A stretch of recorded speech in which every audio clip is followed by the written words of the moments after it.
자, 어디 한번 가볼까? 예!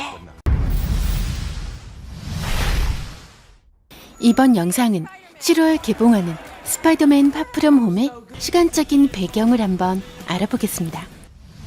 마블 스튜디오는 MCU의 10년을 기념하기 위해 2018년 11월 20일 마블 스튜디오 The First 10 Years를 발간했습니다. 지금까지 마블 스튜디오는 공식적으로 타임라인에 대한 언급을 한 적이 없었는데요. 이 책에는 처음으로 MCU의 공식 타임라인에 대한 기록이 포함되어 있습니다. 재밌는 것은 인피니티 워의 시간대가 2018년이 아닌 2017년으로 표시되어 있다는 겁니다. 저도 인피니티 워는 당연히 2018년이라고 생각을 했었는데요. 만든 분들이 2017년이라고 발표를 했으니 그렇게 알아야죠. 스파이더맨 홈커밍의 시간적 배경은 2016년입니다. 정확히는 2016년 10월인데요. 전미 학력 경시대회가 2016년 10월 13일에서 15일이며 홈커밍의 스토리는 그 전후의 이야기들입니다. So nice to finally meet you, Spider-Man. 파프롬 홈 트레일러에 나온 닉 퓨리의 대사에 의하면 두 사람은 처음 만나는 것이 되는데요. 그렇다는 건 시간적 배경이 엔드게임 이전이라고 봐야 한다는 거죠. 왜냐하면 스파이디와 닉 퓨리는 엔드게임에서 만나는 씬이 있기 때문입니다.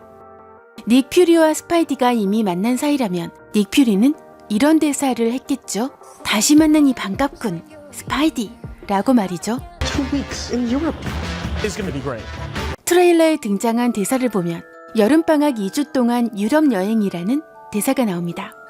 미국의 초, 중고 교육체계는 초등학교 6년, 중학교 3년, 고등학교 4년, 총 12학년이며 피터는 10학년, 우리나라로 치면 고2에 해당합니다.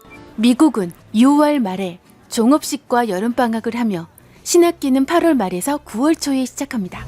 유추해보면 파프롬 홈의 시간대는 인피니티 워가 일어나기 전이며 2017년의 여름방학이 배경이 되겠네요.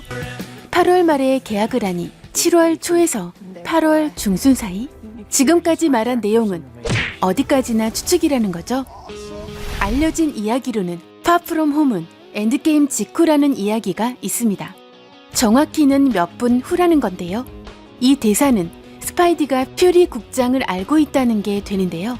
MCU 상에서 스파이디가 닉 퓨리를 처음 만난 건 엔드게임에서죠. 그렇다는 건 엔드게임 직후라는 설정도 가능하다라고 보여지는데요. 뭐 확인할 수 있는 방법이 없죠? 개봉 전까지는 인피니티 워와 엔드게임의 시간적인 공백 5년을 어떻게 할 것인가가 가장 궁금한 부분인데요. 5년을 더 산 사람과 덜 산 사람들, 그리고 변화된 사회 등이 과연 어떻게 표현이 될지, 뭐 그냥 무시하고 친구들이나 주변 사람들이 다 죽었다, 다시 살아났다면 스토리 진행이 더 쉬울 수도 있을 것 같긴 한데요. 파프롬 홈의 예고편을 보면 일단 기존의 중심 배우들이 그대로이다 보니 이 부분이 어떻게 표현될지 상당히 재미있을 것 같습니다. 그리고 제 예상인데 파프롬 홈 시간 배경이 2017년이라면 엔딩씬이 인피니티 워의 이 장면으로 이어지지 않을까요? Really pretty. And therefore I have value. 달빛뮤즈였습니다. 구독자분들, 구독 버튼 옆에 종 모양을 요렇게 해주세요. 꼭! 달빛뮤즈 영화 이야기, 최신 업로드 영상, 달빛뮤즈 추천 영상. 구독은 달빛뮤즈에게 큰 힘이 된답니다. 클릭 클릭.